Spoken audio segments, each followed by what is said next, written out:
The only way you can take CBS Sports Radio 1140 with you is with the Radio.com app. Download it today and listen to us anytime, anywhere. We've got your Raiders covered. Knock on wood if you're with me. It's Silver and Black Today on CBS Sports Radio 1140. And now, here's your host, Scott Gobranson. Good Super Bowl Sunday morning, Raider Nation. This is Scott Gobranson. This is the Silver and Black Today, our special, of course, Super Bowl edition, which means we're just here on Sunday every week, and it happens to be Super Bowl Sunday, right? That's right. But we want to thank you guys for joining us here as we are here every week, and also to wish you, are you ready? And as I get close to bringing in my co-host here, Palindrome Day. Whoa. Chaz Osborne joins me as well. Do you know what that is, Chaz? I knew it when I was in 5th grade. It's the first time in, 900 years we've had 909 years. That stuff is so stupid. That the date, 02/02/2020, backwards is exactly the same. So if you're a bettor, maybe that's a good sign. Today's the day. Maybe today's the day. I came to Vegas on 7/7/7. What was that, about 15 years ago? I don't remember being lucky that day. Well, so the year 7. So you've been out here for 2013 years. Yep, just before Bugsy built the place. Oh my gosh! Now you're going way back. Oh. All right, the gentleman you just heard and saw. If you're streaming, by the way, if you're streaming our video on YouTube, Facebook, Twitch, and Periscope, Mr. Kelly Kriner joins us. Kelly, good morning to you, man. You feeling good this morning? We were out a little bit late last night for not for you, but for me, for the old guys. I went home early. for old guys like me, we were out late, but a fun time. We'll talk about that in a minute. But how you doing today, bud? All right, I'm good, man. Excited. Super Bowl. It's Super Bowl Sunday, right? Is this like your Christmas, Kelly? For me, the NCAA tournament the first 2 days, because there's just 2 days of wall-to-wall action. That's the best. It's a little better than Super Bowl, but I mean, it's Super Bowl. I get to bet large amounts of money on a coin toss. Yep. Yes, it's if you can pretty much bet on everything.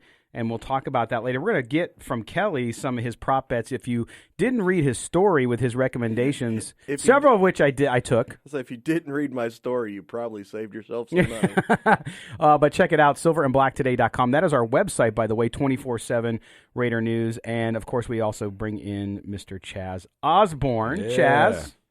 Good times. Yeah. Good times last night, huh? Oh, man, it was crazy. Raider party. Yes. Raiders are officially here. That little thing they did over at the stadium with Mark Davis, that was nothing. Last night made it official. It was crazy and in a good way, but we'll talk about that because last night our good friend John Viscara over at the Stage Door Casino, of course, a proud sponsor of this show, we did 3 shows from there this year as well, live from the bar, which was fantastic.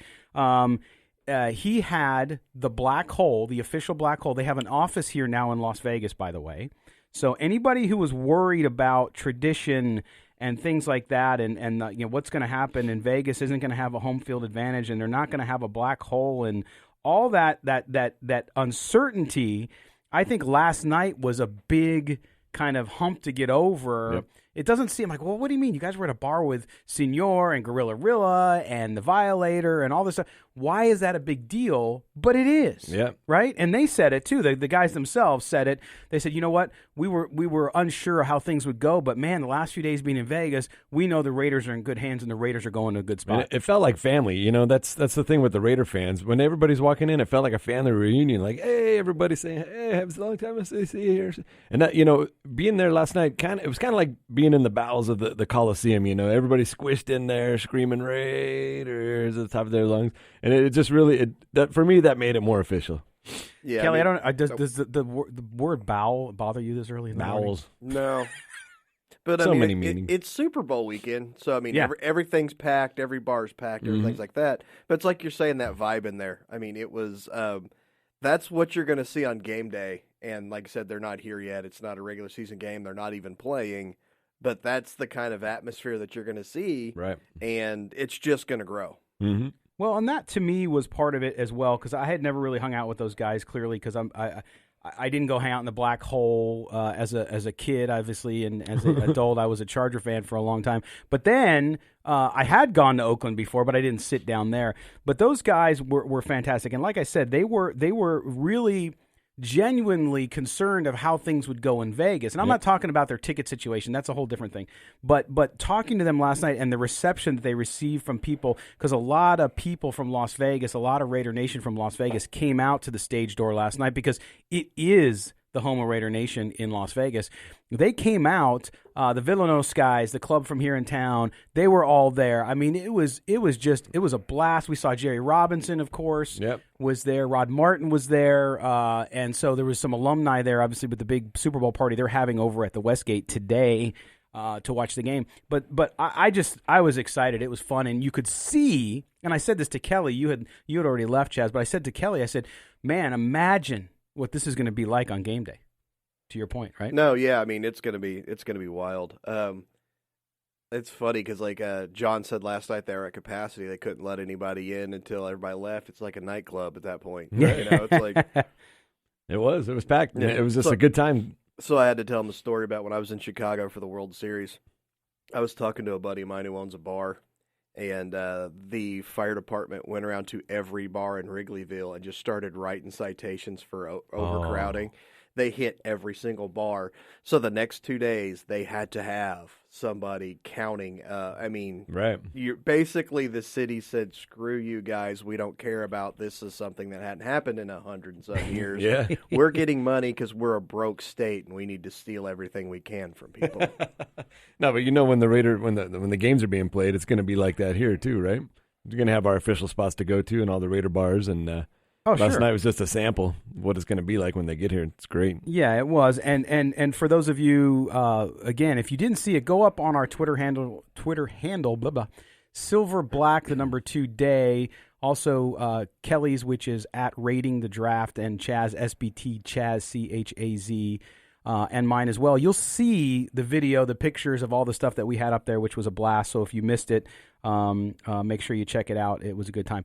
The other thing, guys, was this past week, we're going to talk next after the break about this, but we took a tour. Paul Ihander, our big boss man here, our program director at CBS Sports Radio, and I took a tour of the Allegiant Stadium. So we'll talk a little bit about that. If you haven't seen our exclusive video up on YouTube where we walk you through the stadium, make sure you go check that out on our YouTube channel. But as part of that, I also got to sit with Lincoln Kennedy because as part of the stadium, you know, they wanted fans to be able to do something about it and be part of the stadium permanently. So they came up with this Legacy Brick program, which benefits the Raiders Foundation, and we were able to talk to Lincoln Kennedy about this program. We also got his Super Bowl pick. So let's go to our engineer, producer, Trent Ogle in the booth there. We're going to go to, right now, our conversation with Lincoln Kennedy. Welcome back to the Silver and Black today here on CBS Sports Radio, joined by Raiders legend Lincoln Kennedy. Lincoln, we're here today right outside Allegiant Stadium to talk about a really cool program, a way for fans to become part of permanently the stadium. Talk about what the Raiders Foundation is doing with the Brick program. Well, it's called the Legacy Brick program, and it's an opportunity for sports fans to be a part of what we're going to do with history, opening up Allegiant Stadium right here in Las Vegas. The move is official with the team name, now known as the Las Vegas Raiders. But what better way to commemorate or pay a tribute to someone you love, or a message or an idea, a philosophy that you can share forever in a brick and laid it outside of Allegiant Stadium. And the great thing about it is that all the proceeds that are raised by these programs are going back to the charities that support Nevada. You know that when the Raiders announced the name change to the Las Vegas Raiders, they put their money where their mouth is by donating $500,000 to the school meals program, debt program. And there's also various entities and charities that I've been involved with since the Raiders have made the transition to become the Las Vegas Raiders. We're giving back to the military and disabled veterans, as well as communities and schools and sports programs throughout the state of Nevada. Well, and that's what, of course, the name officially changed, right? But the Raiders Foundation, and you and I have spoken several times, the Raiders Foundation has been active here in the community for about 3 years. When people look at the Raiders moving to Las Vegas, coming here come the fall, and they'll actually see it come to life, talk about what an NFL team, and specifically the Raiders and their connection with the community, what that means to a community. Well, you try to summarize and think about this. There's never been a city the size of Las Vegas in America that doesn't have a professional sports franchise. It started with the Golden Knights, and now you've got the NFL. And the fact that Allegiant Stadium, which everybody in Las Vegas sees, whether they're driving one way or the other, you're thinking about what's it going to be like when it finally opens. You've seen the renderings, you've seen all the drawings, you've seen the sort of computer hype and generated hype about it. But it's also a great thing, the fact that you're going to have NFL in your backyard. So whether you're a Raiders fan or any other team, one day your team is going to play in the stadium, and you're probably hopefully that you can be a part of it and see what it's like to be a part of something new, because as you know, everybody likes new stuff. Absolutely. Now, Lincoln, what is your brick going to say? My brick is going to, well, if I tell you, no, I promise. No, actually, my brick is it's something that I've always said since I've been in this position as sort of an ambassador with the Raiders. It's one people, one love, one nation, Raider Nation. That's awesome. I appreciate the time. Now, one last thing I want to get unrelated to the BRIC program.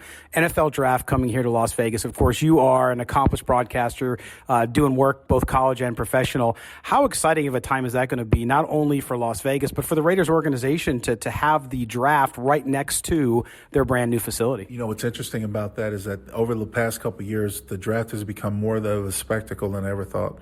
And this is the land of entertainment right here. So can you imagine a grander platform? And the fact is that ever since Philadelphia did such a great job with the draft a few years back, every city's been trying to outdo them.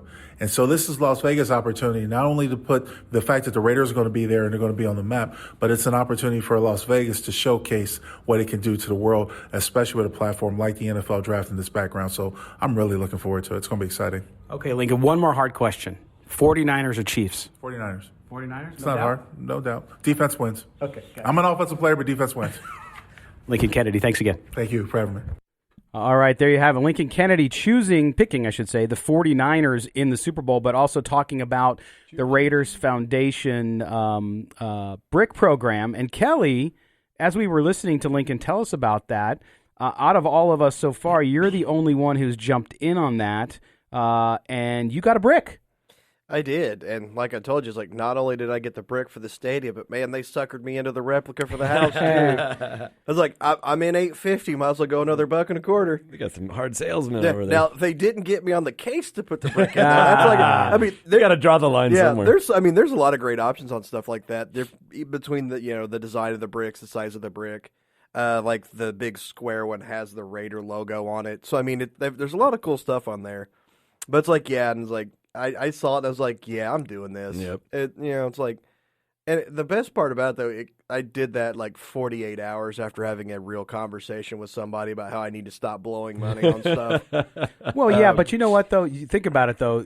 Blowing money, but it goes to the foundation, and they've for 3 years, they've been doing things in our community. So it says on the website that it might be a tax deduction. Yeah. So I'm like, sweet, there you go. I'm going to try Got that going for you. That's a double win. We'll see how that works out. That's a double win. All right, we are going to step aside and pay some bills. When we come back, we're going to talk about our stadium tour, how that went, and also, are you going to be able to see scantily clad or nude women near the stadium anymore? There's some talk about getting rid of the strip clubs in the stadium district. You're listening to the Silver and Black today here on CBS Sports Radio 1140.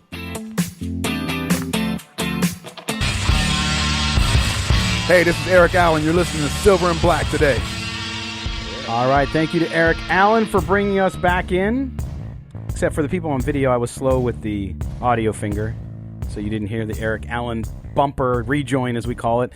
You're listening to the Silver and Black today here on CBS Sports Radio 1140 in the home of Raider Nation, the capital of Raider Nation, and that is Las Vegas, Nevada. And you're joined Scott Branson, Kelly Kriner, and Chaz Osborne here with you today. We're talking Raider football.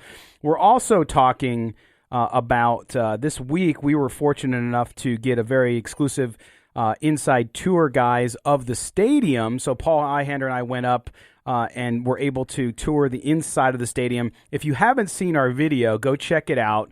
Not many have been able to shoot inside as much as we were able to. So check it out, our YouTube channel, Silver and Black Today's YouTube channel. You can see the video there. It's been going nuts. A lot of people all over the country taking a look at the video, but check it out. But a beautiful, I mean, I know you guys watched the video. And I'll tell you what, being inside. Go ahead, Kelly. I was going to say, we watched the video because somebody wasn't invited on the tour. Oh. No, sir.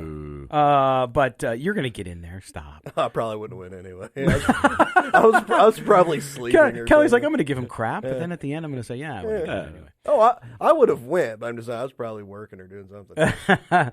So, but inside, guys, I have to tell you some of my thoughts about it was I was impressed. On the outside, I see a lot of people. We also did a drone flight over it yesterday. You can see that video too. But flying the drone around, and so people look at it and they say, that's not going to get done on time, right? But you go inside, and they're already working, and you can see photos we put up on silverandblacktoday.com as well. You can see photos of drywall and cabinetry going in the suites. Mm-hmm. Okay, so there's a lot of things happening. And when we were in there, and the young woman who was a safety officer took us through, who was these young people who are in these trades are amazing, by the way. Young people. They were, yes, they were. She was like 26 years old. I was going to say he was probably 42. Yeah, stop, like 26. But anyway, so we're in there, and they said basically all the infrastructure's in. It's all done. Mm-hmm. You see these people doing videos and saying, "Oh, there's all this trouble. There's all this trouble." Yes, the roof issue is continuing ongoing, but they've made significant progress in the last 2 weeks. But overall, when you walk through, man, you could start to really feel it come together. We were over by the torch, the lanai doors, which are when you stand on that pedestal there that looks towards the strip through those doors, guys. Holy crap, it kind of sinks in, and like you're, okay, now this is a big game, Monday night, Sunday night football, Thursday night football, and those doors are open, and you got the sparkly lights, or even at kickoff on a Sunday, and the sun's shining on the gold of the Mandalay Bay. It's going to be phenomenal. It's really, really cool. That's the one thing when they first said they were going to put that, I was trying to think about the sun just reflecting off of that. What your angle's going to be like? Because if you've ever driven in this town, you know every once in a while, man, you hit an angle with that sun that you ain't seeing anything. Yeah, it's a great point. I hate it during this because the way the sun sinks during the summer in the horizon, you know, you're driving. If you drive 4 o'clock, you can't drive east. You can't drive east. People here, west, sorry, west, yes. People here can't drive anyway, but that's a different story. But no, it was phenomenal. I want to thank the Raiders, obviously, for having us in there and check it out. But the other thing too that was amazing to me, we went into the Raider locker room, which was just a big dark room. They hadn't even really done much in there yet. But the access, they showed us the access points from the locker room to where media rooms will be, to where the lounges will be. Up on the concourse outside, both the regular stand areas on all 3 levels, and then also outside the suites, are these amazing like gathering areas, which will be bars, of course, lounges and food. And the windows of the dome of the Allegiant Stadium, they look out west towards the mountains, right, towards Summerlin. Just amazing. It's going to be gorgeous. But the other thing is, so that's it. You can look at the video. I won't keep talking about it because it's a visual. You need to see it. Right. But the other thing, Kelly, and you talked about this before we went on the air, there is now somewhat of a push started, and even though it was just kind of floated out in an article by our good friend Mick Akers in the Review Journal, that they might want to try to get rid of the gentlemen's clubs in the Stadiums District, which includes the Hustler Club, Larry Finn's Hustler Club, and the Crazy Horse 3, which is right, I mean, when I say right down the street from the stadium, right down Russell Road, it's right, like it could be a tailgate lot, right? Yeah, you could see it, yeah. So they now are talking about, and some of the county commissioners very gingerly had said, well, you know, we want to make sure the Stadium District has the right feel for families and this and that, which, hey, I got a family. I totally understand that. But guys, talk to me about your feelings about if they were to force those businesses out. What would be your feeling on that, Kelly? I am a big proponent of the government staying out of pretty much everybody's business affairs, let alone, I don't care what kind of business it is as long as it's legal. Mm-hmm. And especially when you want to give me this crap about they want to keep it family-friendly and everything, when just on the other side of the 15 is every freaking casino in this town, right. Which that's not exactly the most family-friendly thing around. I mean, they tried the family-friendly thing back in the day, but you're just sitting here saying, oh, yeah, drinking, gambling, and everything's cool, but strip club bad. Right. I was like, you know, I want my vote back to go against the stadium. You want the family thing, go down to Circus, right? You know, these Las Vegas was built. That's a people-watching platform. Best steakhouse in Vegas. Yes. Is still in the Circus. People don't believe me when I tell them that. Yeah, It is. It's like you're walking into 70s Vegas. The food's phenomenal. Now, since they got sold and everything, I'm hoping it stays the same because I mean it's iconic. Okay, it's enough food talk. Let's keep going. Okay, well, Las Vegas was built on gambling and strip clubs and debauchery, and they call it Sin City for a reason, right? Those places were already there. Now clean them up, I understand, but you can't just start pushing people around. Like, how long have they been there? Decades. Well, no, not really. Hustler's been there probably, 4 years? Yeah. 5 years? Maybe even less than that. Well, I mean, I'm talking about like the finished thing because they had a small one up for a while before they were building that. So, I mean, it's probably, I'd say probably 6 years. Well, but I mean, the other one's been some form of a strip club before. It's Crazy Horse named several times. Well, here's the deal, though. There are, like Chaz, you say the city was made on that. You know what? There's strip clubs in every city. Some of the biggest, most famous ones are in places like Atlanta. I would say the Jacksonville Jaguars would have to move out of the city. Tampa. Correct. Jacksonville's a Navy town. Infamous ones are in Tampa, and they're right next to the stadium. Right.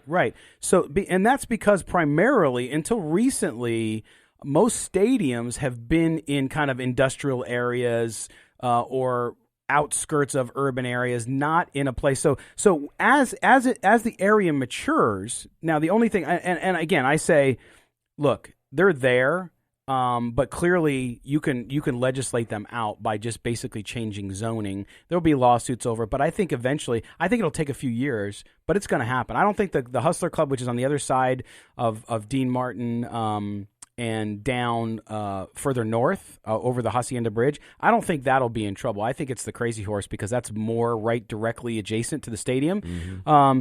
And as developers come in and as the stadium succeeds, for those of you who don't think it will. As that area starts to grow up and develop over time, people are going to want to put hotels, they're going to put restaurants, and the bottom line is they won't want to do it next to a strip club. Doesn't mean that people don't have the right to go to a strip club. I'm with Kelly. I like the government staying out of everything. Mm-hmm. But at the same time, I think eventually it's inevitable because the land values will go up, the mix and the uses will change, and you'll see some of them go by the wayside. And here's why you said people wouldn't want to put a restaurant or something next to a strip club. Here's why that's stupid.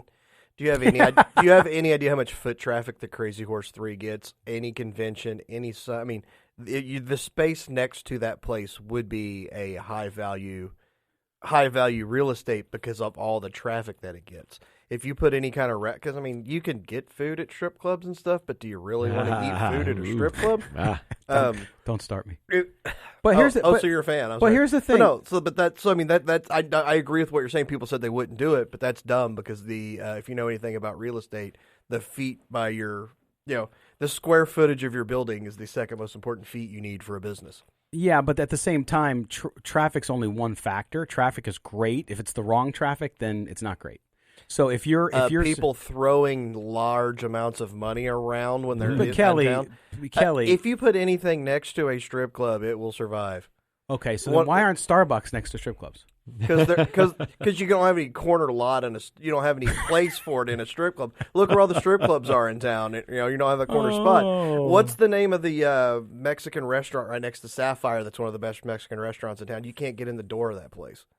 I don't even know. I didn't know there was a Mexican restaurant near Sapphire. Which is rumored to be going out of business, by the way. Well, it's going to be a parking lot, from what I've been told. Yeah. See, now you're up to date on strip clubs in Las Vegas. Yeah. I thought Chaz would have given us that update. Man, I forgot about him. Chaz just knows the he's cover domesticated charge. He doesn't have to pay anymore because he's a local now. That's right. He doesn't have to. Oh my gosh, guys! I can't believe it's been half hour through this first part of the show, but we've covered the stadium, we've covered strip clubs. By the way, the roof progress. If you look at our drone video, those cables in just over 2 weeks have completely gone up. Now that's only part of the system. And they still got a couple months of work to do on it, but they've made big progress. So clearly they're prioritizing it, which is good news because that's the really the one thing that I think you want to be concerned about if you're concerned about the stadium getting complete on time. Which again, they keep telling us that there's not going to be any problem. I believe it because time is money and money is time. So I think that they'll get that done. But interesting stuff. Take a look at the video and tell me what you think. Both videos will walk you through that. All right. Guys, when we come back, we're going to talk a little bit about the rumor that won't die. What? Right? And I made a bet and I'll tell you about my bet on this. Tom Brady to the Raiders? Wow. Really? Really? Come on. Really? Forget about it. All right, we're going to talk about that when we come back on Las Vegas' only all-Raiders show, and we started it 2 years ago, folks. We weren't waiting until they move here. Everybody's going to get on the bandwagon now. We've been here. We're here for you, for Raider Nation. We'll be back right after this.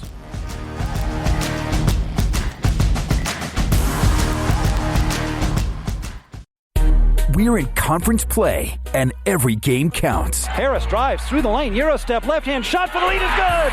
Don't miss a single minute on the march to tournament time. Tip follow, no. Battle at the rim. Drew's got it. Nevada wins. Oh, my goodness. You're home for Nevada Wolfpack basketball in Las Vegas. CBS Sports Radio, 1140. Brought to you by Pro Group Management. Stream every game this season through the Radio.com app. Just favorites, CBS Sports Radio, 1140. NASCAR crashes Las Vegas. Big damage on Kurt Busch's car. February 21st through 23rd.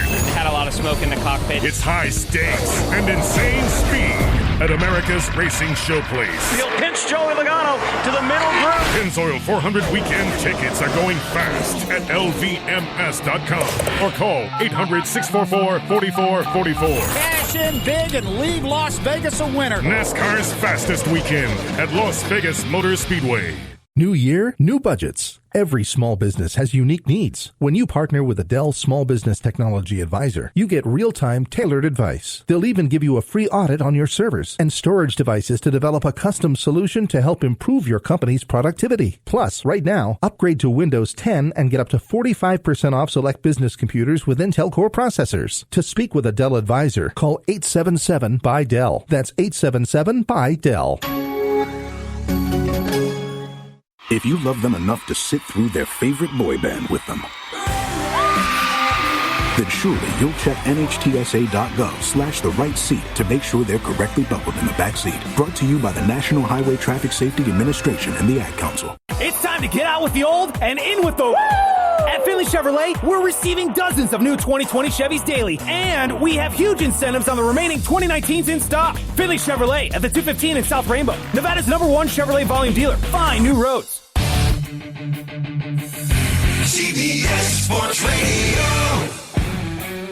The only way to take Silver and Black today with you is with a Radio.com app.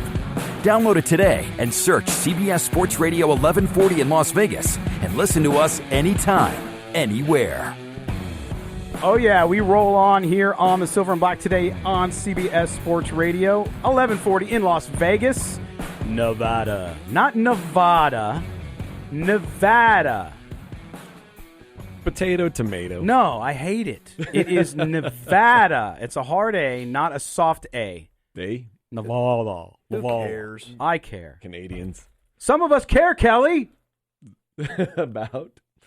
All right, Tom Brady's coming to Vegas. Wait a minute. I'm Tom not Brady's done. coming What are you interrupting to me? Nevada. I'm not done. Kelly, some of us care. Tom Brady's coming to Nevada. Well, that makes one of us. That's not true. People who are proud Nevadans don't like to pronounce it. Anyway. Wow, way to destroy the momentum of the show. Momentum of the show? You destroyed it by saying no one cares. I'm bringing life to this conversation. All right, so we're going to jump in on this rumor. It's been out there. I think it's a bunch of bunk. Tom Brady's not going to be a Raider, folks. I don't care if he bought a house. We have sources. Sources say that he bought a house here. Others have said, no, there's no record of him buying a house. Well, I can buy a house under a different name and a different company and a shell. It doesn't matter. You're not going to know it. We have on good authority from somebody that yes, he did buy a house. And then I heard from other people who are in the journalistic enterprise that, no, he hasn't bought a house. And they talked to a bunch of real estate people. And then our good friend John Viscara, we saw last night, I have a bet now on a box of cigars. Whoa. He says. A box of cigars? A box. That's how, Kelly, that's how certain I am. Well, no, I thought it was just a cigar. I thought it was just a cigar. Oh, we were telling you last night. Yeah, last night we were talking. I thought it was just a cigar. Yeah, up in the ante. Nice. No, it's a box of cigars. He says he will be the quarterback under center when the Raiders take to the field in Las Vegas for the first time. I said, no, sir. Wow. What say you, Chaz Osborne? Well, I kind of wanted to switch the conversation. I don't think he's going to come back to strip clubs. Yeah, I wanted to get back to the strip club conversation because that was way more intriguing. No, I want to ask you guys. Do the Patriots do they owe it to Tom Brady to re-sign him? You know, like I know Belichick wanted to keep Garoppolo, and that was kind of his plan. And you know, when I was with the Lakers, they really struggled like with the re-signing of Kobe. Like, do you kind of? It's a difficult compromise. Do you keep him and as kind of a thank you for everything you've done, but does that kind of stymie the rebuild? It's a little different in NFL. But do the Patriots owe it to Tom Brady to re-sign him, or? It's a great question, and I think Kelly and I will agree on this. What do you think, Kelly? The Patriots don't owe him anything. That's like the Lakers didn't owe Kobe anything. Right. Because they've paid him X amount of dollars for what he's done and everything. Right. And it's like Brady's like, oh, he took a team deal. That's on Brady. That's not on the Patriots. Right. You know, like players don't owe fans anything. Teams don't owe players anything. But do the fans just totally players revolt? Players don't owe organizations anything. Of course. This is all, we all make our choice on what we have here. This is all, everybody's in on this at the same. Nobody owes anybody anything. But and I hate when I hear stuff like that. Are the fans out in front of the stadium with pitchforks and tiki torches if they let Brady go without re-signing him? I mean, I understand. No, there's both sides of the argument. That's why I'm asking you guys. Like, it's really a tough compromise. What do you do? If you run your team by what the fans want, you're the Bengals. Yeah. Well, I mean, that's true. No truer words have I thought ever it was been kind of spoken. a win-win re-signing Kobe because now you're giving the fans 2 more years of seeing Kobe. You got to see that final game, the 60-point game. You got to see, you kind of everybody, all the fans got to come finally see him like a thank you. And this last final stretch of the 2 years. Meanwhile, you're rebuilding because you're losing games. You're at the bottom of the list, so you're stockpiling young talent. You're acquiring assets. And I know it's a little different, basketball 5 guys as compared to football. 11 guys, but you can still do that with Brady. You're going to lose some games. The fans get to come. Everybody, there's the fans, outskirt fans that aren't really hardcore fans that kind of, hey, I got to see Tom Brady play, and it's really a tough, difficult for me. I can see both sides of it, and which way do you go? Financially speaking, for the Lakers, signing Kobe Bryant was a no-brainer because you have to be when you're the Lakers, you have to be the thing in LA. So Right. You have to sell out. You have to have the stars. But also, they had people paying $5,000 for rattlesnake skin hats on the last game. I mean, financially speaking, that was a no-brainer. Those were awesome. But not really because, like you said, it is only 5 guys on there, so you can kind of do that. On a football team, it's totally different. They could get Tom Brady snakeskin hats. That in Boston. Could you imagine that crap? But here's the thing, guys. Listen. So you're right. I think there's things on both sides of it. And if I'm the Raiders coming to the new market, the new stadium, the new everything, yeah, it would make a big splash. But at the end of the day, if you're a Raiders fan, don't you want to win? Yeah, no, the Raiders. Like we spent all that time last night with those guys. Violator. All those guys were awesome, and I'm glad they're going to be here. But at the end of the day, I think the thing that most people and being an outside observer, and if you want to get mad at me for this, then do it. I don't care. But here's the deal: for all these years, the Raiders have been this bad. All right, no playoffs, no championships. Right. Do you really care that much about that? About making a splash? Now, as a business, I get it. Do you care about all the other extraneous crap, or do you want to win? No. So is Tom Brady going to give you a better chance to win now? Versus you keep Carr and you get a younger quarterback or whatever you do. Real Raider fans don't need Tom Brady to make a splash coming to Vegas. You've already got Josh Jacobs, you got Max Crosby, Abrams. We don't know but do the Raiders, not the fans, the Raiders themselves. The Raiders don't need it. We've already got stars. We've got young stars. We've already got enough cachet moving to Las Vegas. I was going to say, the fact the Raiders are moving to Las Vegas is all the star thing you need. Right. Just the name is enough. And I think Chaz, go ahead, Kelly. I was going to say, I mentioned to you last night that I was going to write like a pro and con column pro and column piece on Tom Brady coming here. Mm-hmm. I mean, I'm probably not going to do that now, so I'll just kind of go over here. I'm going to save myself writing it and just give it to you guys now. Hold on, that's like since it's actually coming. Thanks for the website traffic boost. Yeah, I mean, I can save it for the website. It's all good. Grab some coffee. No, it's all good. It's all good. But if you think about it, I mean. Tom Brady, man, he's getting up there in age and everything. But Gruden's going to trust him more in his offense than he's ever going to trust Carr. Might open the offense up a little more. the offensive line in Las Vegas is better than he had at the Patriots. The running game is better than he had in the Patriots. The wide receivers are better than he had at the Patriots. Mm-hmm. The tight end, which he's accustomed to, Waller's better than anybody he's got there right now. So I think you could improve the offense, but you have to realize it's a 2-year window at best. Okay, but let me light this fire, because I'm getting inundated with messages both on my phone from fans and listeners and all that. Would Tom Brady take the Raiders where they're at now? Now, we don't know the draft. We know free agency. It's very, very early, right? We're making a lot of assumptions. Right. Would Tom Brady in 2020 make this team, make the Raiders a much better team, much better chance of making the playoffs and winning a championship, hey, just saying it, right, than Derek Carr? At this point in Tom Brady's career. Tom Brady's the greatest quarterback. You have to say it. He's got 6 rings, okay? Right.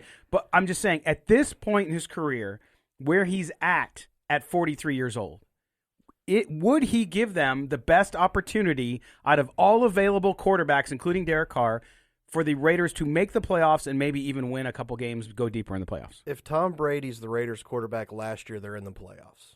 Okay. And I think that's just what you have to look at right now. Okay. That's a strong statement, yeah. So making the playoffs, just pure, it doesn't matter if you win or not, just getting in. No, you have, but the thing is, you have to get in to win it. Yeah, you do. Once you get in there, you have to make the playoffs. Right. And if Tom Brady was a Raider last year, they're in the playoffs. That's a strong statement. I don't know.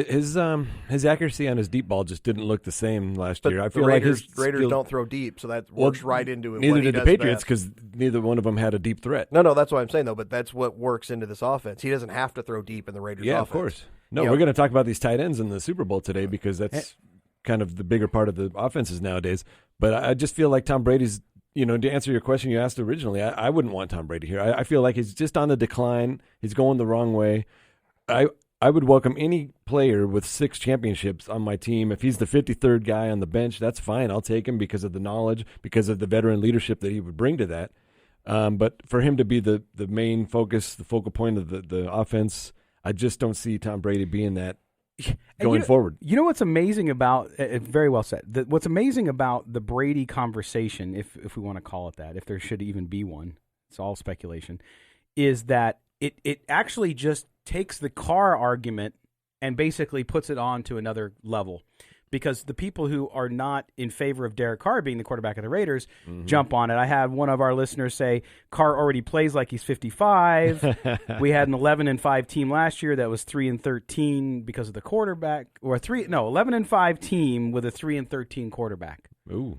So I get it, and that's my man Ed. But here's the thing, I get the passion on both sides and all that stuff, but I don't think it's going to happen. And I think you said it best last night, Kelly. You said, I don't think it's going to happen, but I could see it happening. Yeah, it won't surprise me one bit. I don't think he's going to be here, but it won't surprise me one bit if he is. Yeah. No, but absolutely. It's also, sources have told me that he also bought a house in Connecticut, so maybe he's just buying a lot of houses because that's what rich people do. He's just being a property mogul. Even with losing, the Raider fan base has grown every year.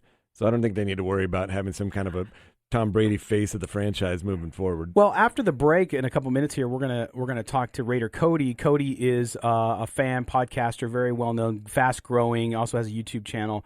We're going to talk to him too about this, because the state of the Raider Nation, the fandom, is very interesting to me for somebody who came from outside of it. Right until I started the website and started covering the Raiders since they were coming to Las Vegas, I was not involved in Raider Nation, only through Chaz giving me crap as a kid. But other than that.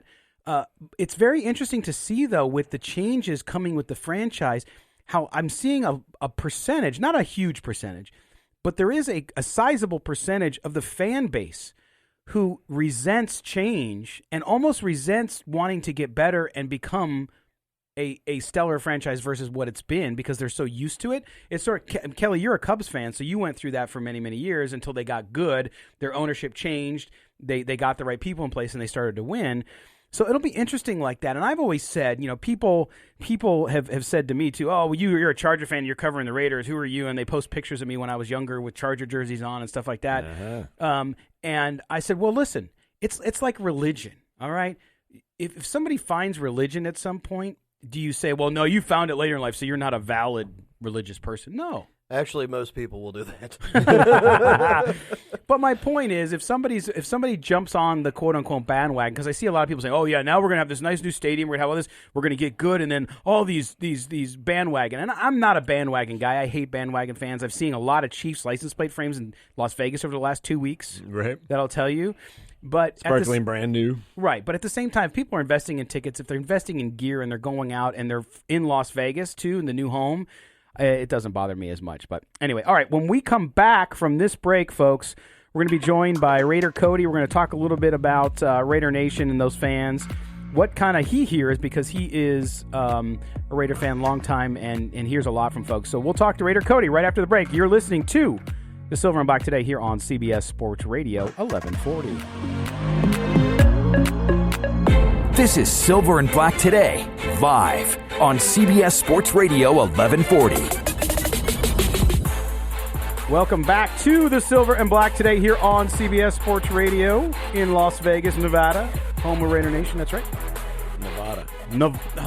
I almost said the word. I almost got myself suspended off the radio. We'll get you. No, we are not going to say Nevada. We're going to say Nevada. And I know our next guest, as we go out on the attorney Michael Troiano newsmaker line, we bring in our good friend Raider Cody. And Cody, I know you're not going to say Nevada, right, buddy? No, it's Nevada, man. Even over here in California, Nevada all the way. There you go. See, now there you go. You know he's intelligent. All right. So, Cody, I want to jump in and your story. Starting a podcast as a big Raider fan, you've really had a lot of success and grown very, very quickly. So, congratulations on that. We started as a podcast as well, and so we understand the journey and the hard work it takes to do it as an independent guy. So congratulations on that. Mm-hmm. But let's jump in and talk about kind of the state of Raider Nation. We, as you saw from last night, we were with a lot of the folks from the Black Hole. The Black Hole has officially set up an office here in Las Vegas, the organization, so they're going to be coming out in force. As you know, you got an event that you're doing around the draft. They have an event out today for the Super Bowl. But, the move now is basically sort of complete. They are the Las Vegas Raiders. For fans in the Bay Area, those that are upset that they left, I get it. Some of them will never get over it, and that's okay. I don't fault them for that at all. Yep. And some are kind of coming to grips with it, and then some are now really embracing it. What's your view thus far? Now that season's over, 2019, and we're going into 2020, what's your kind of beat on Raider Nation and where they're at finally with the Las Vegas move?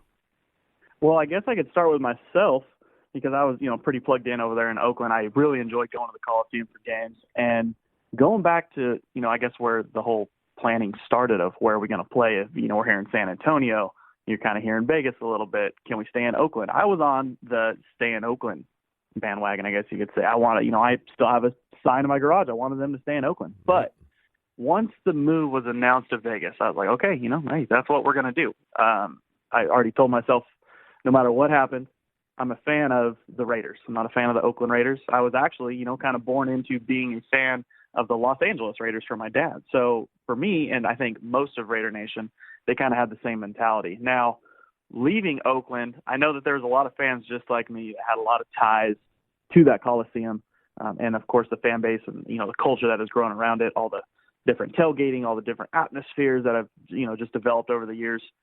But after leaving that final game, for me personally, I was down in the Black Hole myself. I was right next to our good buddy that you talked to a lot last night, Gorilla.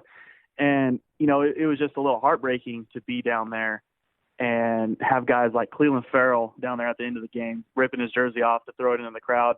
And you're feeling beer getting sprayed over the top of you. And it's just like, man, now, maybe there's, some really aggravated fans. I don't think I could probably guarantee you most of those fans, if a fan threw a beer at that game, I can guarantee they're probably not traveling to Las Vegas. So it kind of feels good to, I guess, get a little breath of fresh air, quote unquote, from our quarterback. So it's one of those things that most of the fan base, I mean, it's not all of the fan base is still following their team. I'm sure there's still, a few families that live pretty close to the Coliseum that are a little upset. But, hey, you know what? Majority is here. I think Las Vegas is welcoming us in, no problem. So we're ready for it.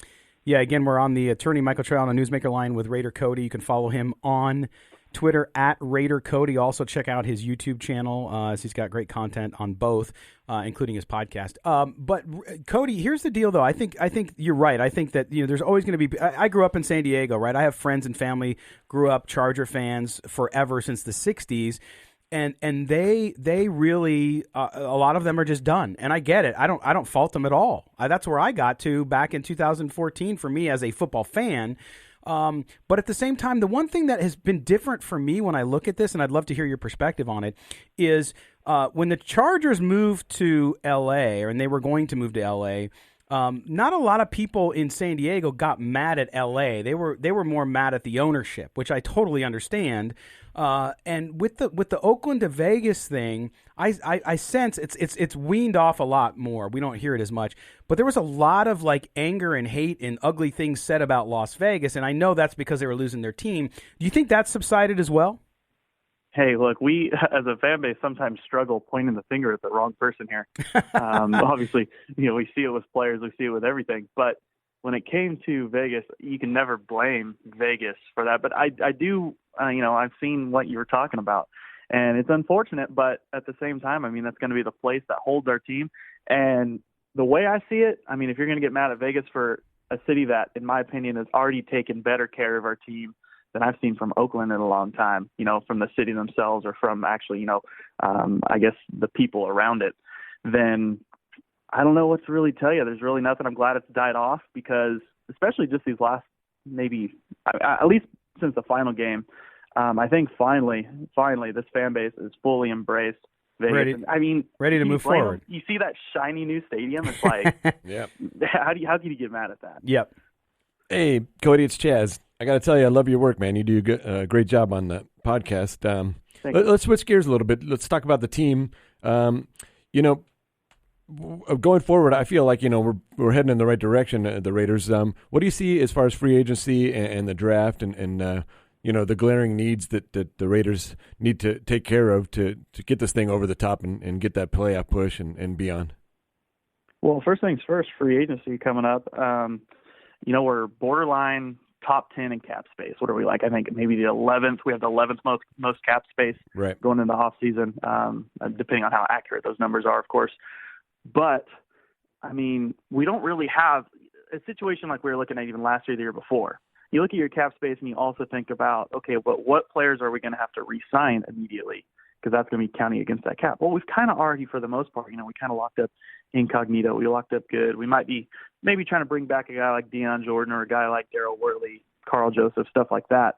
But we really don't have any players that are sitting around. Most of our stars are 1 year into their rookie contract. Mm-hmm. So, in my opinion, we got some money to spend. So last year, I felt like we kind of had this idea of not spend. And I don't want to say we did spend. I mean, we kind of, we went after Trent Brown pretty hard. But you look at contracts like LaMarcus Joyner and Tyrell Williams, those weren't breaking the bank contracts. So I think we were pretty conservative when it came to free agency. This year, I mean, I wouldn't be surprised if we, make a splash at there's a couple, linebackers that are out there, Schobert on the market. You see guys like Njoku, defensive end. I'm not sure that he's a guy that we'd necessarily want to bring in. But there's wide receivers out there, A.J. Green. There's a lot of different available free agents that I think if Mike Mayock and John Gruden, and I'm finally confident that I can say this, there's been so many years. I noticed you made the comment earlier, Scott, that, we've been in dysfunction, it feels like, for so many years, losing season after losing season. It feels weird after only 1 year with this front office, Mike Mayock and John Gruden, that I can sit here confidently and say, I trust them to make these decisions. And Cody, you've been very, very public of your belief that that Derek Carr is the quarterback for the club, and he is the starter as of right now. And I said he's going to start here too. We only got a minute left, but why is Derek such a polarizing figure amongst Raider Nation when the team's got a lot of other problems? There's a lot of things the team needs to fix, but why do you think, with the minute we have left, why do you think it's become such a polarizing subject for Raider Nation? I think it's just the effort that he gives to our actual team. There's a lot of times, we bring in star power. We've seen this now. Randy Moss, Warren Sapp. We just seen it recently with Antonio Brown. We want to bring in all these guys that are, borderline Pro Bowls or whenever we can get them. And the talent's there, but the effort's not there. The heart isn't there, and the passion for actually being a Raiders player isn't there. It's missing.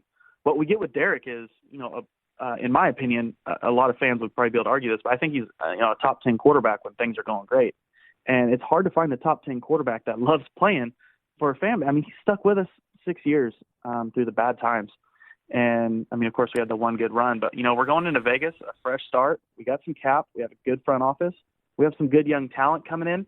I'm not sure exactly why Cody, he's so polarizing, but sorry to interrupt you, buddy. We're on a hard break. Hey, listen, we'll catch you next time. We appreciate you being on. Okay, grab a... We've got your Raiders covered. Knock on wood if you're with me. It's Silver and Black today on CBS Sports Radio 1140. And now, here's your host, Scott Gobranson.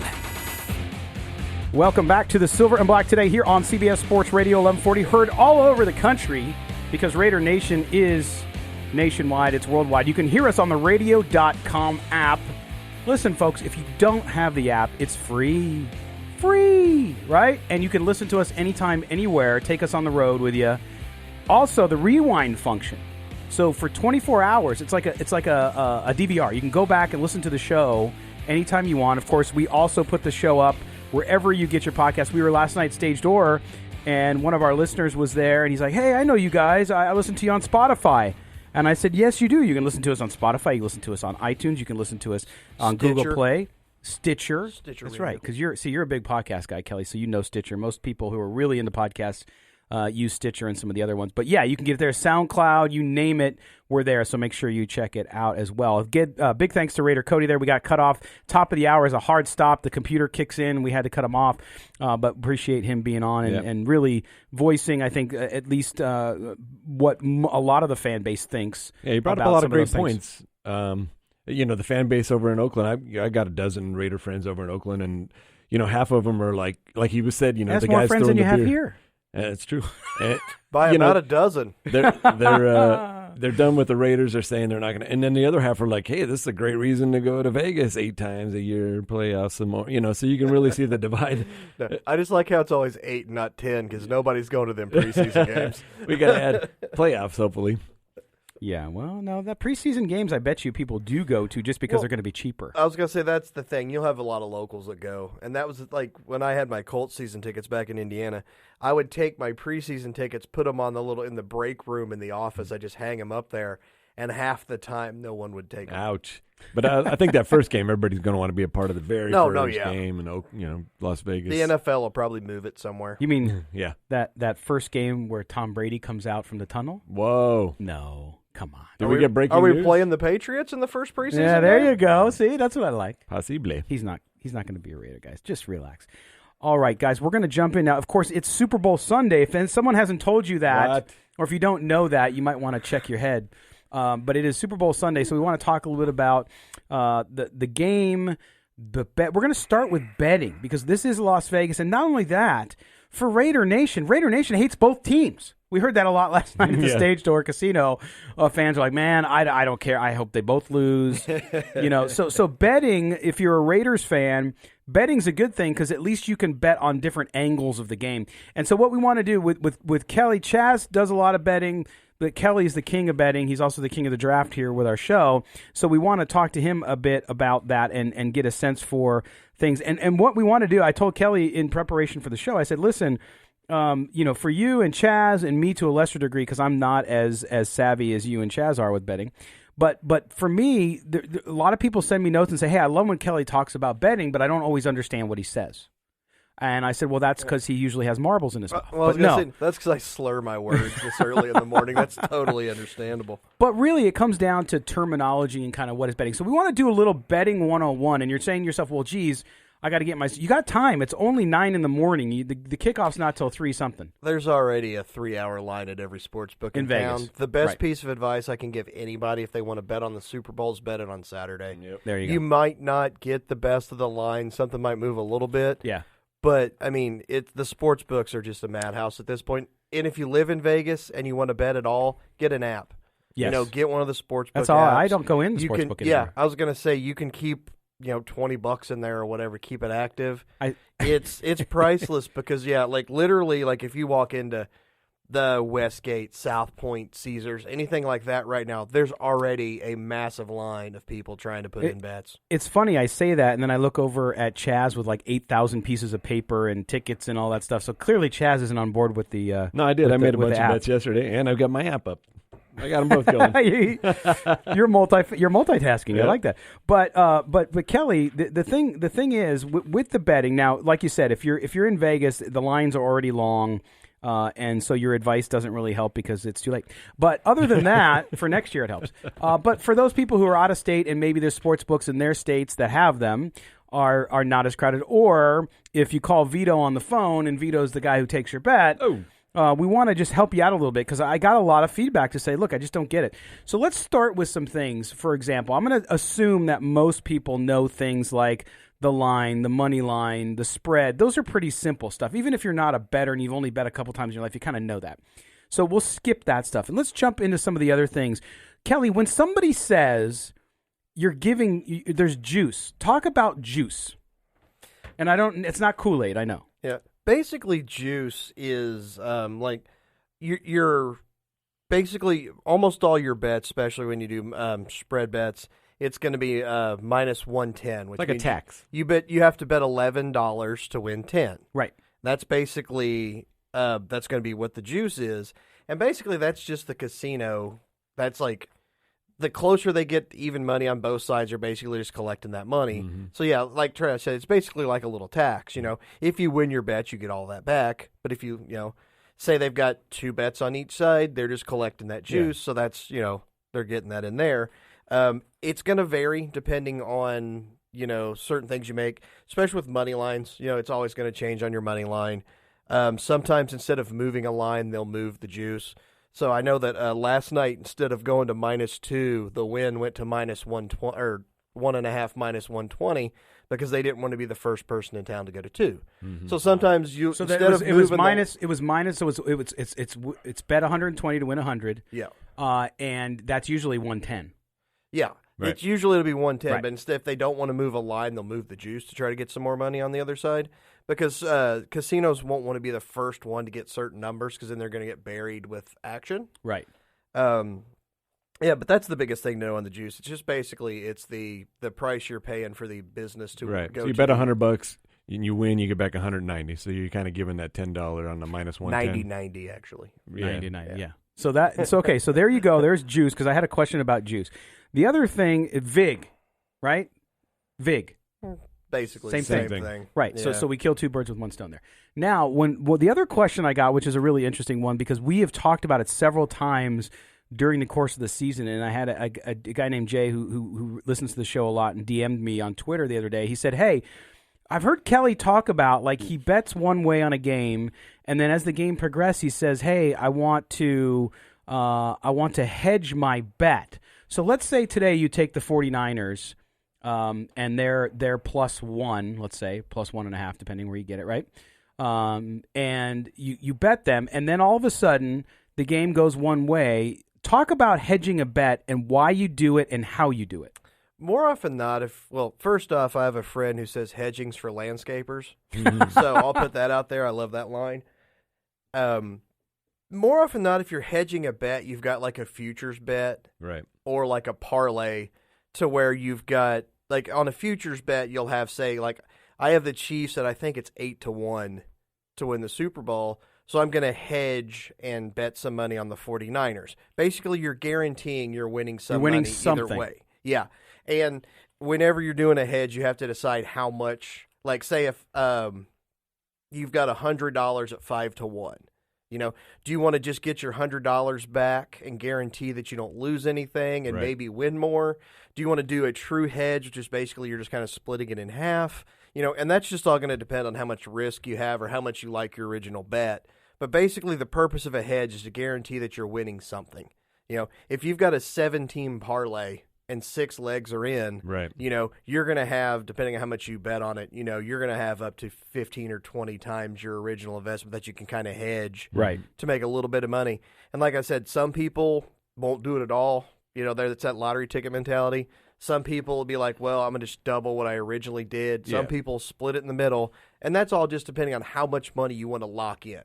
But basically, when you're hedging your bet, you're just locking in winnings. Right. What he's saying is if you do a $100 parlay and you've won the first 5 of them, you've got one more game left, and that $100 parlay is going to pay you $1,000.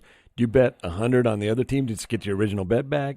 A couple hundred to make money? Where do you want to decide, where you're going to make your money, or not at all, like you said? But basically, I do it. If I'm standing to win 1,000, I bet 100 on the bet. I'll put 100 on the other side. Just make sure I get my money back. Now, but here's the question too. So very good. I appreciate it. Although I had one listener who said that's as clear as mud. But well, if you're not a gambler, none of this stuff's going to make sense. Right. And we're trying to break it down. We're trying to make it as easy as we can. Mm-hmm. And like I said too, if you have basic knowledge, this will help you. If you don't have basic knowledge, you got to go way back to the really, not even 101, but the remedial stuff so you can understand. But the other thing is, I have a lot of people, and I always argue with my wife on this one, which is, Kelly, if you have, and I'll ask you this too, Chaz, if you have $20 and it's a regular football weekend, I'm not even talking about Super Bowl, do you take that $20 and try to win a 2 or 3 team parlay, or do you take that $20 and bet it on one game that you feel really good about? What's the answer to that question? Or is that not the right question? Well, I mean, that's all that's all whatever you want to do. Mm-hmm. Some people, they just want to watch one game. Some people want to watch every game. Some people want that lottery ticket mentality where I want to bet a $20 8-teamer to try to win, a couple $1,000 off a $20 bet. Some of them are like, I just want to put $20 on this game to get $20 worth of entertainment and maybe win $20. Right. The whole thing about gambling, you should never really look at gambling as you're trying to make money as the number one priority. It should be an entertainment thing. It should be your cost of entertainment. Now, if you do it for a long time and you want to look at it as a way to make money, it's a job. You have to put the work into it. Yeah, most people, you hear people talking about, well, I threw $20 on the game because it makes it more interesting. Yeah. And that's basically the mainstream bettor's mentality. I just want to make the game more interesting, so I'm going to throw $20 on it. Or I want to, like they said, the 5-team parlay, the parlay card or something, because you just want to pick some stuff and do it. Right. You need to look at gambling as the price of entertainment more than anything. Right.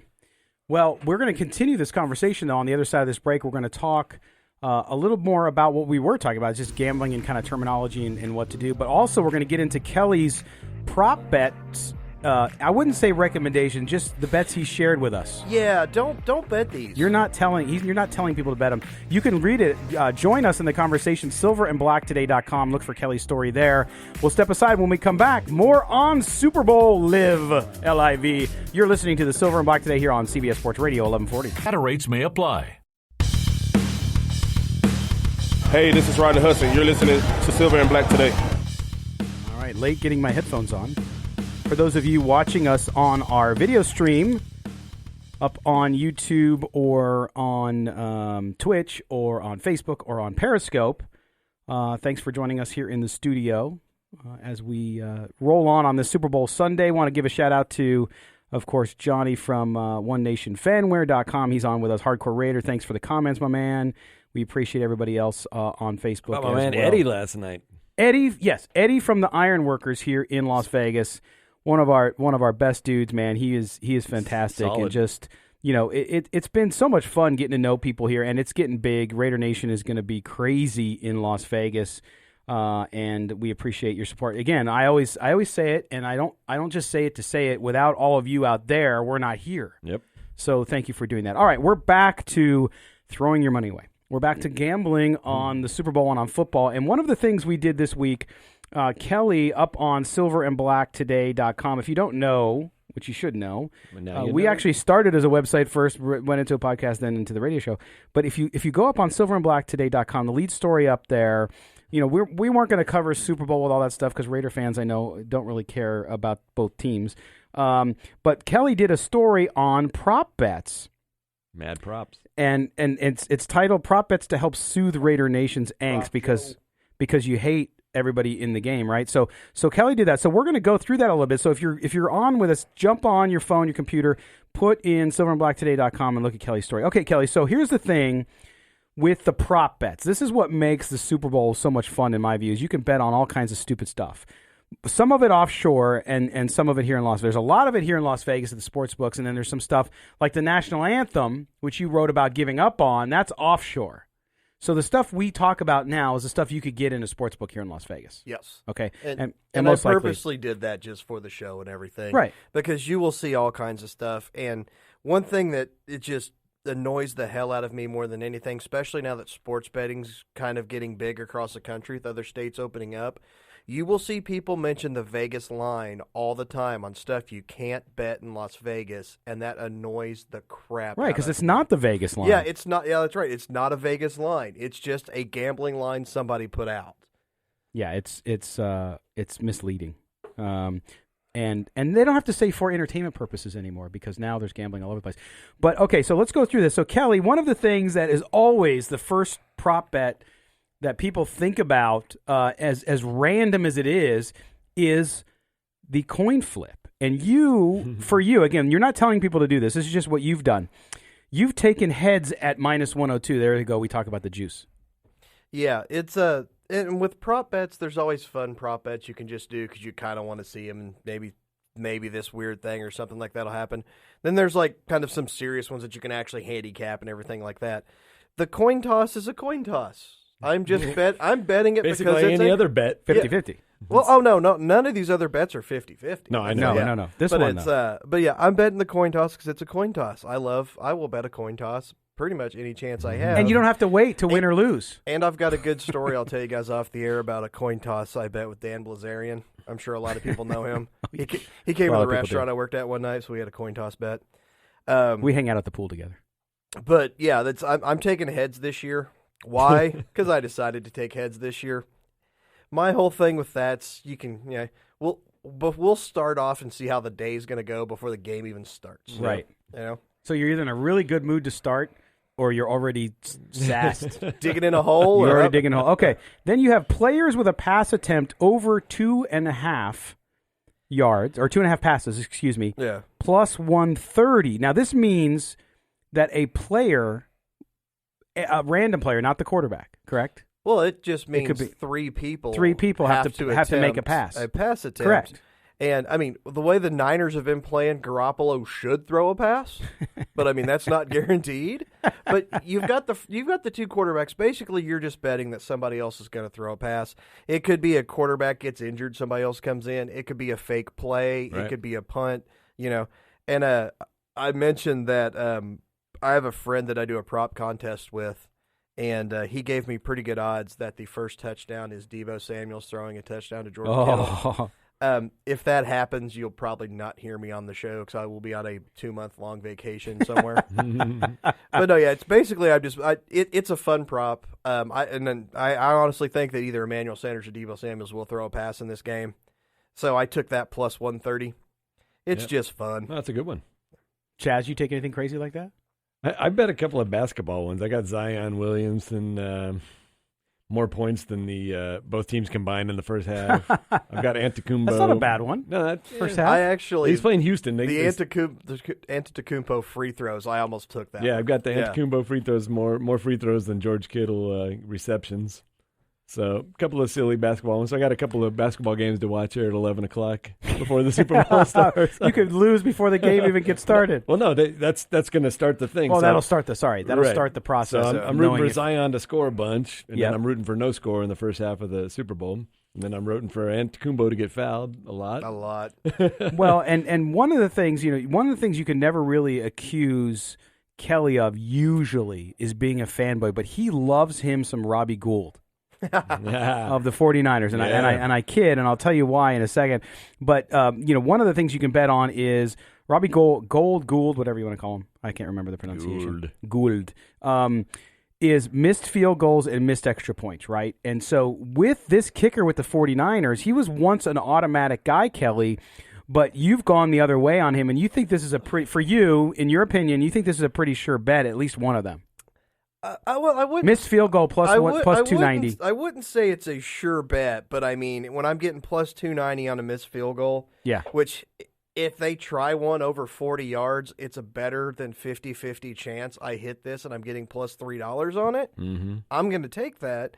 And the extra point at plus 550 isn't that far from a 40-yard field goal. Right. So I'm like, Robbie Gould's trash now, and everybody knows it, but kickers are so bad in the NFL, it's not like you can just throw somebody else in there. But I'm basically getting, plus 290 on a field goal, plus 550 on an extra point. That's just value. And I hate using the word value because there's no value if you don't hit your bet. Yeah. But I'll take that, I'll take that all day, and did. Took them both. Yeah. You hit one of the two, you're golden, You're golden. You're golden. Oh, hey. Careful. You're going to hurt somebody out there, Chess. I know. All right, we'll roll on now with the Super Bowl bets, the prop bets. Damian Williams receptions, minus 1.5, over the Vegas Golden Knights, who played last night, and they scored 3 goals. Yeah, that empty netter hurt my soul. Because when I first bet this, I wanted to throw a VGK prop in there, and I even put in the article that when I made the bet, I didn't know who they were playing, but I was like, they've struggled so much lately. I'm expecting Williams to get 6 or 7 receptions. Like, I don't see VGK scoring 5 goals, so I should be good. Right. Well, when it was 1-0 in like the second quarter last night, I started thinking about it. I was like, if this ends 1-0 or 2-0, it's like I can hedge, or no, actually I could try to middle my prop by taking under 6.5 catches, which is what Damian Williams' number's at. Mm-hmm. So I would have had 3, 4, 5, and 6, right, or 4, 5, and 6. It's a big middle to try to middle on those catches. But with the empty netter going in, it cut it down to just 2 possibilities. So I decided, no, I'm not going to try to middle that. But I really wanted to middle a Super Bowl prop just to prove how big of a gambling problem I actually have. Well, and then your next bet, I actually bet as well, and that was, I bet it 2 ways actually. You have San Francisco plus a 0.5 point first quarter only, right? Yeah, this is getting into like the kind of the serious props where you can actually do some legitimate reasons and everything for it. The Chiefs have had a tendency to start off slow in games, and part of that, one, is because they always defer the kickoff, and their defense isn't good. So they're going to give up a long drive usually, probably some points, and so their offense comes out either, behind or after sputtering a little bit. I mean, we saw they were down 24-0. We saw they were down to Tennessee, I'm expecting – it's funny, though, because both teams, both San Francisco and Kansas City, always defer. So it'll be interesting to see who wins the coin toss because that's going to be a big thing for this prop. Right. But, yeah, I just see San Francisco coming out a little sharper because basically they're running the ball. They're just going to run it down. They're going to run it down Kansas City's throat until they sacrifice everything to stop the run. Then people seem to forget that Garoppolo can throw the football if he has to. And I'm glad you brought that up because if you look at the statistics, guys – Jimmy Garoppolo and Patrick Mahomes this year, I know Mahomes missed some time. Yardage, not very much different. Touchdowns to interceptions, not very much different. Attempts, not very much different. Yeah. So people forget, like they're discounting Jimmy Garoppolo going into this game as a passer. But if you run the ball at 245 yards, I wouldn't throw the ball more than 8 times either. No, yeah, and that's the thing. When they dropped 40-something on the Saints, it wasn't all running the ball. No, exactly. I mean, that's what people need to remember. That's right. The next prop up's one of them. It's well, one of my and favorites. that's where we tease the audience because we're going to step aside when we come back. We'll finish the prop bets. We'll get some more from Chaz and see where he's putting his money. Hey, and we'll get Kelly's Corner as well here on the Silver and Black today on CBS Sports Radio 1140. Don't go anywhere. We'll be right back.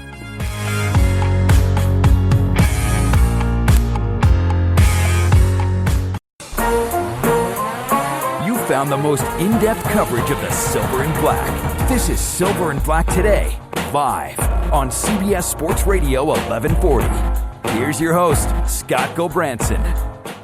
Live and in your face if you're watching us on video. Hello, video world. Where Chaz usually tells me, zoom out, zoom out. Zoom out. Nobody wants to be that close to my face. All right, we're back here. We're talking Super Bowl bets. We're also going to have Kelly's Corner, which he tells me he can do in about 5 minutes. So we're going to finish our prop bet discussion because Kelly did a lot of work on this, and I love it. And a lot of work. He lives it. He lives it every day. He does it every day. But we left off with some of Kelly's props, and we're going to get back to those now. And Kelly, this next one is a really interesting one to me, and that was you have Mr. Darwin Thompson, first rush. Ready? So the first time he carries the ball in the Super Bowl, the big game, under 2.5 yards. Why? Well, first off, he may not see the field. He's had fumbling issues. But he's got to carry the ball once, right? No, if he doesn't get any yards. If he doesn't carry, okay. it's an under, which is one of the reasons I like it a little more. Yeah. But also, he's that speed guy, but he has to get in space, and the defensive line of the Niners is good enough to where he might see the field, he might get 2 or 3 carries. Yeah. Which, I mean, like I said, but the whole thing about if he doesn't see the field at all, it's an under was part of the reason I liked it. I'm not sure how much faith Andy Reid's going to have in him. I could see them lining him up and trying to throw him the ball and try to get him in space. But as far as him just running it out, just a straight run, I'm taking the under 2.5, and it's one of my favorite props. Mad props. You like that one, Chaz? I mean, he's convincing me over here. It's great. Ready? Chaz is on the app already. He's not paying attention to the show. He's Every on the time app. he says something, he's like, I got to make a bet. I got to bet Kelly's bet. Yeah. All right, the next one you have was Debo.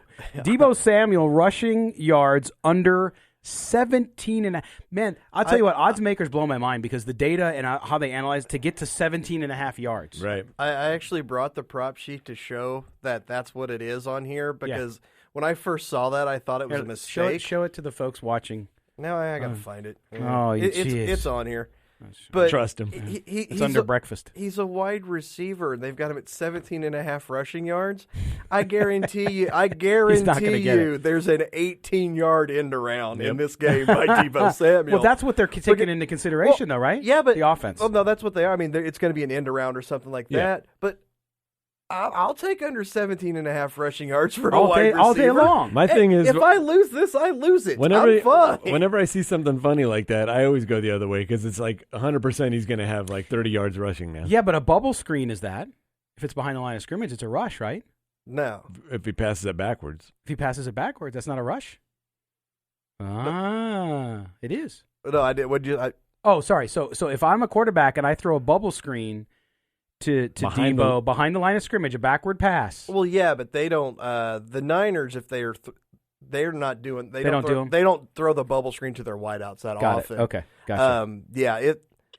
And like I said, it's got to be behind the line of scrimmage. Yeah. So I mean, a lot of times your guy's moving up a little bit or something like that. But I mean, yeah, it's at under 17.5. I'll take it. That seems like, I don't know. You always say in the world of gambling, especially sports gaming, to say anything is easy is just not true. Well, what they're going to do just to get to Kelly, they're going to throw that behind the back, and then he's going to look like he's going to pass, so Kelly gets his extra pass. And then he's going to take off for 18 yards. George Kittle's going to be wide open in the end zone, and Debo's going to run it instead of throwing it. Right. Oh, my gosh. If that happens, I will punch you in the face next time I see you. You're killing me. All right, the next one you have is Tevin Coleman under 6.5 rushes because the Chiefs don't run the ball, correct? Well, no, it's because he plays for the 49ers. I mean, 49ers, excuse me. He had the shoulder injury. In the last game. He's going to play. He wasn't on the injury report. I just don't – I mean, I see him being more used in the passing game than the rushing game. I just don't see how you can keep the ball out of Mostert's hands the way he's running the ball. He's the story. And he could take one shot and be out of the game. Right. You know, because I don't care who you are, shoulder dislocation, even if it's a minor separation, 2 weeks coming back, you're going to be tender. And like I said, one shot, he could be out, or two. I just think that the bulk of the load's going to Mostert. All right. And then I'm going to skip over, well, you have You're skipping the Kyle Juszczyk? Juszczyk. That may be one of my biggest bets. Can you imagine being intoxicated and having to say his name? It sounds like you're intoxicated saying it, and that we should have asked some of the people last night at the party to say it. Okay, over a half reception. Yeah. One reception. If you look at the games that he's been healthy, he's been getting He's been getting at least one, if not more, receptions, and he's had like an 18-yard or a 20-yard. So, I mean, he's had some bulk plays. Yeah. If the Chiefs just try to pound the line of scrimmage to stop the run, he's going to be able to leak out. And not only that, but I love this one, and I'm telling you, he's going to get a touchdown.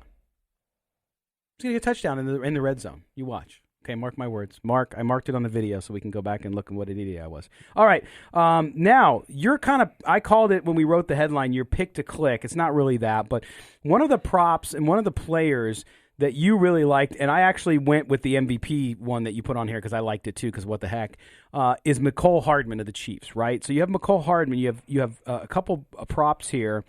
Hardman, the first touchdown at 20-1 odds. You have that one.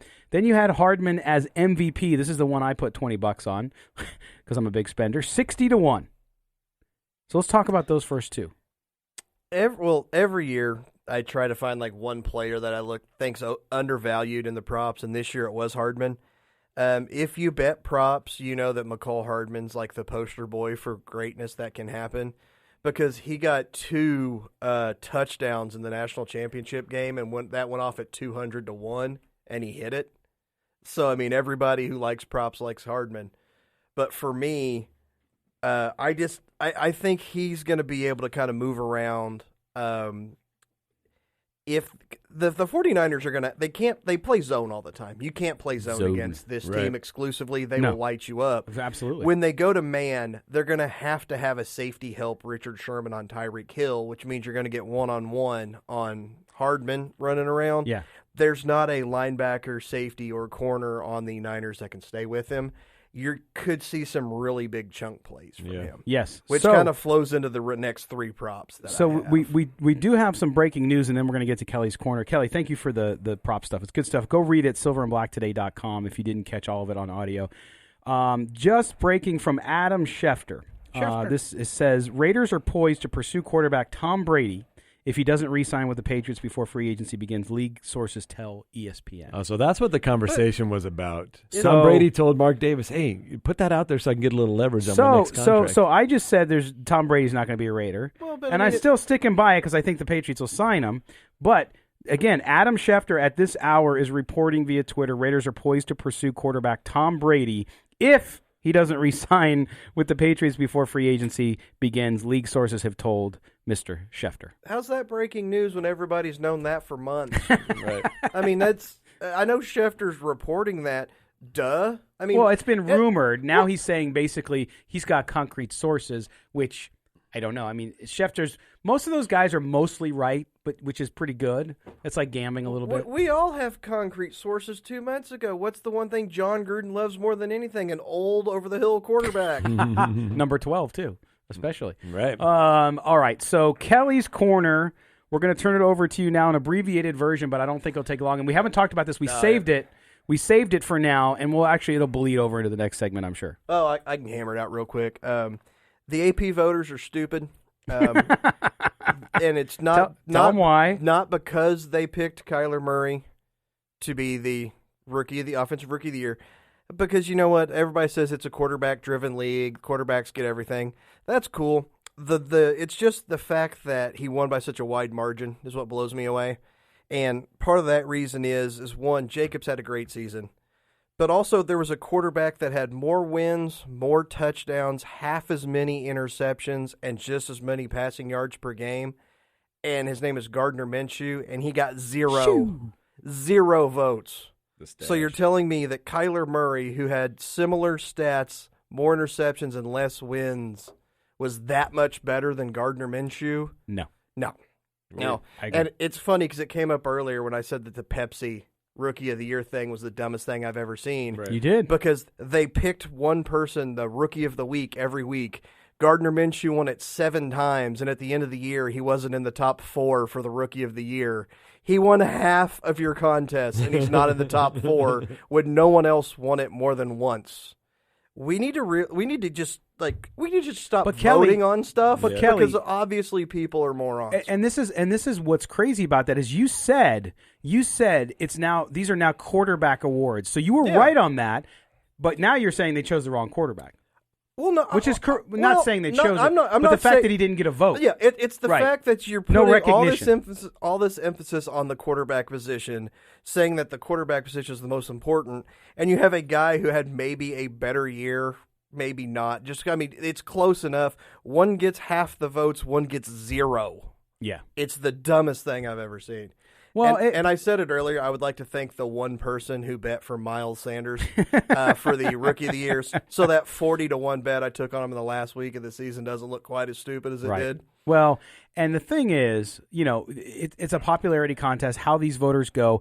And I know Raider Nation, I even said that Josh Jacobs, to me, too, should have been right up there. Yeah. But it wasn't going to happen. And is there a bias against the Raiders? I think there is to a certain degree. But at the same time, you can understand it because it is a quarterback league. So I think your point about Minshew is even better. But I get it. But who cares? Win football games. Yeah. This had nothing to do with Jacobs being a Raider. It has everything to do with nobody cares about the running back position anymore. No, you're right. That's the whole thing on that. Yeah, no, you're right. And I think Jacobs was the betting favorite. He was -2 and change the last week of the season. You could have got Kyler Murray at like plus $3. And a great year. And Max Crosby. Maybe they conspired. Max Crosby, the fact that he was a finalist was great. And he even said that. He said, look, just to be even in the conversation was great. And I think that was good enough. That was a huge win for him and the Raiders. Yep. A 4th-round draft pick finishing second? Yeah. I mean, come on, folks. That's huge. You should celebrate that, not be mad about it. And in any other year, he probably wins it. But yeah. Bosa, I mean, you could say what you want. Bosa's year was amazing. Yeah, absolutely. All right. We're going to step aside for another break. When we come back, we're not going to talk about Adam Schefter's breaking news that the Raiders are pursuing Tom Brady if he doesn't re-sign with the Patriots. We're going to talk about the Super Bowl. We're going to give you our picks on the game, who we think's going to win, and then maybe we'll touch a little bit more on the Tom Brady thing. Well, I don't know. We'll see. You're listening to the Silver and Black today here on CBS Sports Radio 1140.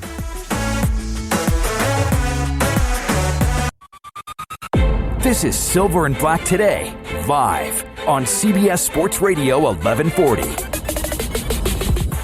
Welcome back to the home stretch here on Super Bowl Sunday with the Silver and Black Today here on CBS Sports Radio 1140 in Las Vegas. Today? Oh, boy. Those are my two co-hosts, Chaz Osborne and Kelly Kriner. And we're all a little loopy. We were out late last night with the Black Hole at the Stage Door Casino. Again, thanks to John Viscara and all the folks out there. Check out the videos and the photos we have up there. Good times. It was good times. Okay, guys, before we get to our Super Bowl prediction, this whole Brady thing, okay, so Adam Schefter puts out a tweet today saying the Raiders are poised. Now, that's an interesting word, too, poised. Pride and poise. That's the Raiders. Poised to pursue Brady if he doesn't re-sign with the... What's that team called again? Patriots. I don't know. And so, Kelly, your point, it's a good point. That's not really, I said it was breaking news. I guess it was breaking that Adam Schefter is putting it out there because he has not had any part of the rumor, if you will.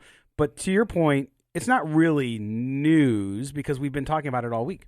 We've been talking about it longer than a week. Yeah. That was kind of my whole point. It's like, but also, and I made the joke that I'm poised to go after Scarlett Johansson if her engagement falls apart. Because I mean, if there's I told my wife that about Kate Beckinsale when she was dating that stupid little guy from Saturday Night Live. 100%. Exactly. But everybody knows Gruden. I mean, if he's a free agent, Gruden's going to be all over him. Mm-hmm. But you know what? If he's a free agent, so's Chicago. So's maybe Jackson. Everybody. Well, not everybody, but I mean, if you are a team that's close. Right. And needs any kind of quarterback play, right. You're going to go after him. Right. And so, I mean, that's the thing I would tell you is that I think that this doesn't mean much. I mean, look, Tom Brady's going to go wherever he wants, where he's wanted.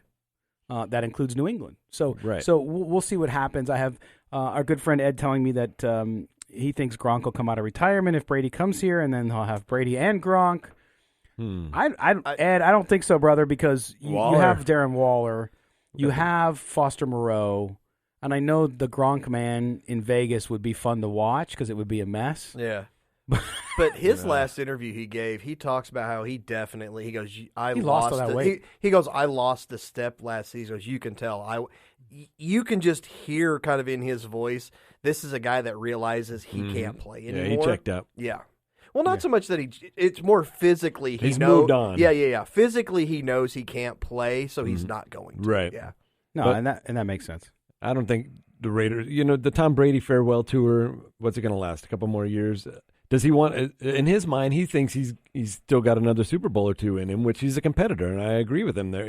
Everybody should have that mentality, but I just don't, like I said, I'll welcome a guy with 6 championships all day, but I just see his skills declining, and unlike Gronk, he hasn't accepted it yet, and he's still a top competitor and wants to go out and prove it. Would you agree with what I said, though, that the Raiders' offense is better than New England's?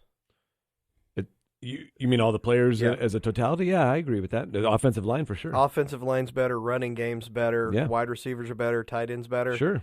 I think if he does leave New England, I think he looks at this team and he's like, yeah, I can do this. And the Bears, you made those. Are the top, the top 2 landing spots. If I'm Tom Brady, the Bears and the Raiders. Yeah, the only problem with the Bears got outdoor cold weather. At least when you're out here in Las Vegas. It gets kind of cold at the end of the season. It's in the 40s. They're playing in a dome. I was gonna say it's so you got that. It's like, we'll be fine. Then you're like, I just meant like living out here in the 40s. That was a joke because he lives in Boston. Yeah, but you've got San Diego. Kansas City could be kind of rough. Not San Diego, L.A. Oh yeah, L.A. Well, is their stadium done yet? I would go back to the Kelly clause. Kelly clause. But here's the deal. Like, yeah, you're right. Everything you said is right. The dome, if you're looking at situations, to me, if he doesn't sign in Boston, he's going to probably sign in L.A., and then now if here is a possibility, I don't know. I don't think it's going to happen. But to me, it makes sense as one of the ticks on his list, including maybe even Miami. Although they said Miami not, right? Because They have Fitzpatrick. They're going to have to. He'd be dead by week 6. They're not close. That offensive line's they're not close. Yeah, I think the top thing he'd be looking for is an offensive line. He's not going to go somewhere just to play. Yeah. Although that does make... All right, we got to get to our Super Bowl picks now. Okay, we're going to start. I'm going to start just because you guys do a lot more research in it because you're betting on it. I don't bet as much on it. I actually think, and save this audio because you can come back and call me crazy. We will. I think the Chiefs are going to win big.